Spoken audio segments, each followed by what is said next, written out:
Thanksgiving used to be my favorite holiday, maybe because it brought family together, or maybe just because of the food. I've never been able to say no to my mom's sweet potato casserole.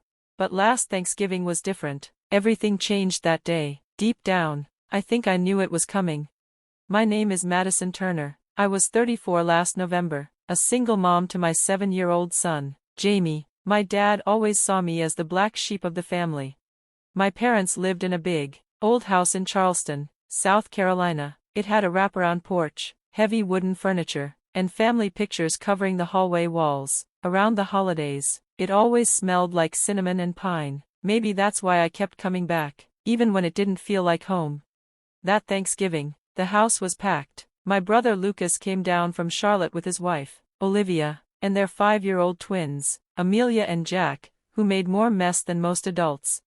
Mom spent the whole morning setting the table with her best china and making sure everyone had a seat. The fireplace was lit. The turkey smelled amazing, but something felt wrong. I noticed it the second I walked in. Everyone's smiles were tight. It felt like they were waiting for something bad to happen.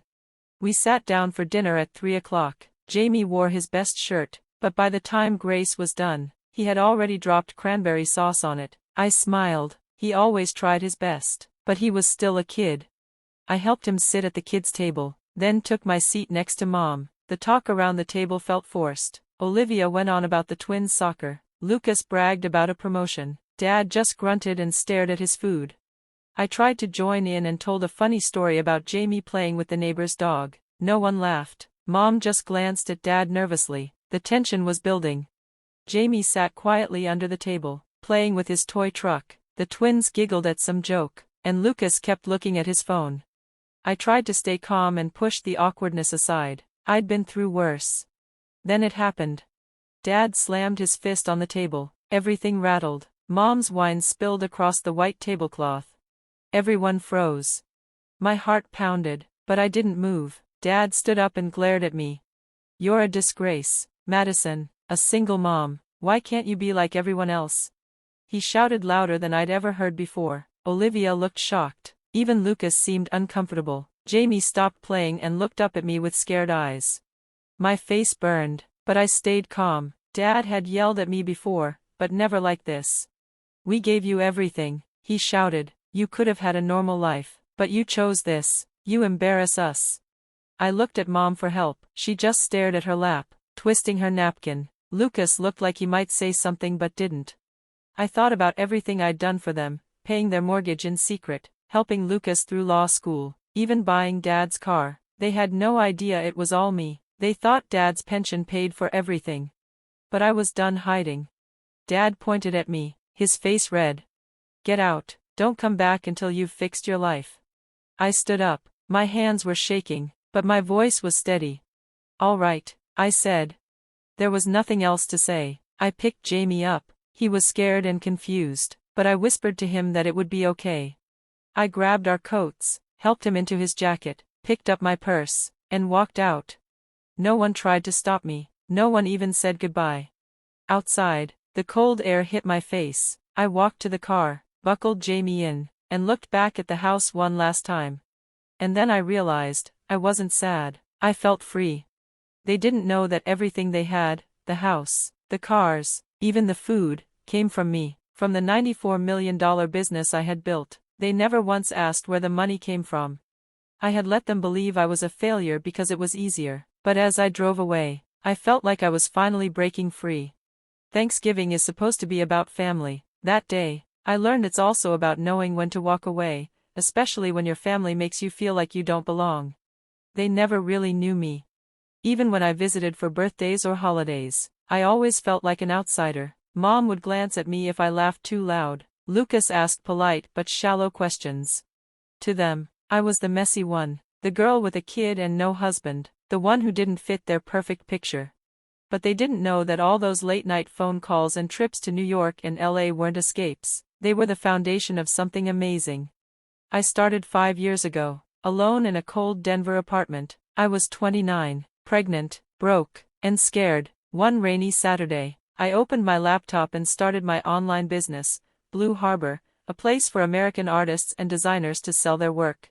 I worked day and night, wrote product descriptions while Jamie slept in his crib, watched tutorials on marketing and taxes, made every mistake in the book. But I kept going. Failure didn't scare me, going back to my old life did. Then, things started to change. A blog wrote about Blue Harbor, and orders flooded in. I reinvested every dollar, hired help, grew the business. Before long, big companies reached out, fashion brands in Europe, tech giants in America. I stayed quiet, always pretended to be just a freelancer, but my business exploded. 3 years in, it wasn't just a dream anymore, it was an empire. Now I was worth $94 million. Still, I kept my old car, wore the same clothes, let my family think I was just scraping by. I bought my parents' house in Charleston, but let them think someone from church paid off the mortgage. I paid for Lucas's law school anonymously, even their fancy vacations, me. They never asked, they didn't care to. So when I got back to my apartment after that awful dinner, and tucked Jamie into bed, I sat at my laptop and opened my accounts. I looked at every payment I'd been sending, for the house, the car, the bills. Then, one by one, I shut it all down. I stopped the mortgage payments, cut off Lucas, canceled Mom's monthly checks, disabled Dad's credit card, told my lawyer to take back their trust fund access. My hands didn't shake. At first, it felt cold, but then, I felt something new, freedom. For years, I was their invisible helper. Now, I was done being invisible. No more silence. When I finished, I looked around my quiet home, Jamie's shoes by the door, his drawings on the fridge. I finally felt like I belonged. I didn't think twice before booking a flight to Honolulu. I needed to get away, somewhere peaceful, somewhere no one knew me. The beach house was already waiting. I'd bought it 2 years ago, told the family it was for work trips. In truth, it was beautiful, a place that felt like a fresh start. And that's exactly what I needed. The house was like something out of a dream, modern, with glass walls looking straight out onto the beach. The floors glowed in the sunlight, and tall palm trees swayed gently in the ocean breeze. I had always wished for a home like this, peaceful, open, and truly mine. Jamie was sleepy when we landed, resting his head on my shoulder as we drove from the airport, but the moment he saw the ocean outside our new home, his eyes lit up. "Mom, there's sand right outside the door," he shouted, full of joy. Watching him made me smile for the first time in a long while. I let myself enjoy the moment, soaking in his happiness. He ran all around the house, opening every door, and finally rolled out onto the back patio, where the beach stretched out before us like it was waiting just for him. The first morning, sunlight filled the house. I made coffee while Jamie pressed his nose to the window, staring at the waves. "Can we go outside?" he asked, full of hope. I nodded, still in my pajamas. I carried our breakfast out onto the deck. I wrapped myself in a blanket and watched as Jamie played in the sand, building his very first sandcastle. There was no one there to judge us, no one to care that I was still in pajamas or that Jamie was already covered in sand, just the sound of the ocean, the warmth of the sun, and my son's laughter. Later, we walked along the beach, collecting shells and smooth stones. Jamie chased after birds, laughing every time they flew away. For the first time in years, I felt something inside me relax. I didn't have to prove anything, I didn't have to apologize, I didn't have to pretend, I just had to be me. At night, after Jamie fell asleep, his hair smelling like the sea, I would sit on the balcony with a glass of wine. The air smelled like flowers, and the ocean's steady sound was comforting. I would watch the sunset paint the sky and think about all the years I had spent living for everyone else. I thought about the sacrifices, the long nights of work, the time I missed with Jamie, the way I gave so much and still felt like it was never enough. But here, in this quiet home, I started to remember who I really was, not just a mother, not just the disappointment of the family, and not just the secret millionaire, but a woman with her own dreams. I started writing again, little stories and poems that had been sitting in my head for years. My laptop became my nighttime companion. Some nights I wrote about heartbreak, others about hope. I wrote about who I used to be and who I was becoming. As I found myself again, I also started thinking about how I could help others. I kept going back to one thought: how many women were out there, just like I had been, single moms, struggling, feeling alone. I remembered how hard those days were. I wanted to do something that could help. One afternoon, while Jamie laughed with a neighbor's dog outside, I sat down and began planning a charity. I called it Harbor of Hope, a place where single mothers could find help without judgment. I started with $1 million of my own money. I made plans for emergency funds, legal help, child care, scholarships, real support. I sent emails to lawyers and advisors, making sure I was doing it right. This time, my money wasn't going to people who didn't appreciate me. It was building something meaningful, something lasting. I imagined all the moms and kids who might feel a little more hopeful because of it. Jamie and I found our rhythm. Mornings on the beach, quiet afternoons reading, evenings full of stories and laughter. The house felt alive in a way my childhood home never did. Sometimes I'd stop just to take it all in, the sound of the waves, Jamie's small hand in mine, the peace I felt deep in my heart. I was finally where I was meant to be. The pain from that Thanksgiving hadn't vanished, but it felt far away now. My family's voices were drowned out by the sound of the ocean, and by the stronger voice inside me. I realized I didn't need anyone else's approval. I had my son, a purpose, and the courage to finally live life my own way. Then, one evening, just as the sun was setting, my phone rang. The screen showed a number from Charleston. I knew it was my mother. For a second, I thought about ignoring it, but I picked up. Her voice was quiet and shaky. "Madison, honey, we need help. The bank says we're behind on the house payments. I don't know what happened. Your father, he's not taking it well." I didn't panic like I used to. I sat down, looked out at the ocean, and felt calm.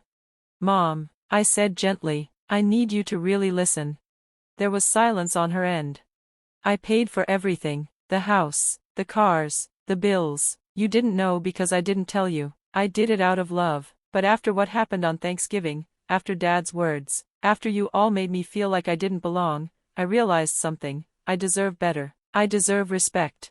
She was quiet, then I heard her crying softly. "Oh, Madison," she whispered, "I'm so sorry. We didn't know. I wish I had." I shook my head, even though she couldn't see me. "You never asked, Mom. You never wanted to hear my story, even after everything I gave. It was never enough for you to be proud of me." I paused, but then continued with a steady voice. "I forgive you, but things have to be different now. I'm not going to be your secret anymore. I'm your daughter, and I'm proud of who I am." She sniffled again, then said, "Please let us make this right. Come home. Your father regrets what he said. Lucas does too. We need you." I closed my eyes and listened to the waves.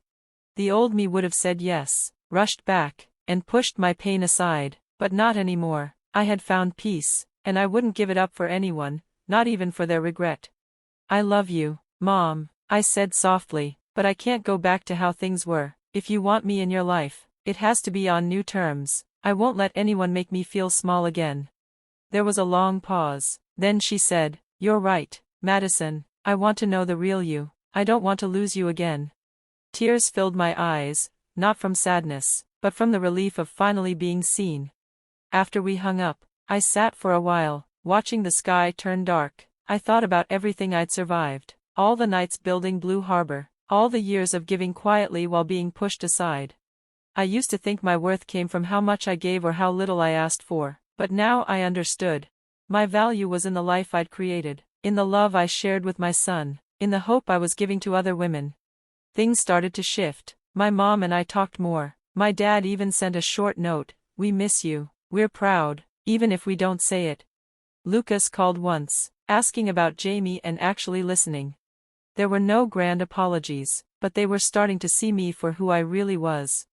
Back in Honolulu, Jamie and I kept living our beautiful, simple life. The charity launched its first grant. I got letters from moms I didn't even know, telling me how much it meant that someone believed in them. At night, after Jamie fell asleep, I'd think about that moment at Thanksgiving when I stood up and said one small word. "All right." It didn't sound like much, but it changed everything. That was the moment I chose me. Now I live boldly, not as someone's mistake, but as the woman I was always meant to be, here in my home by the sea, with the waves whispering through the windows. I finally believe I am enough.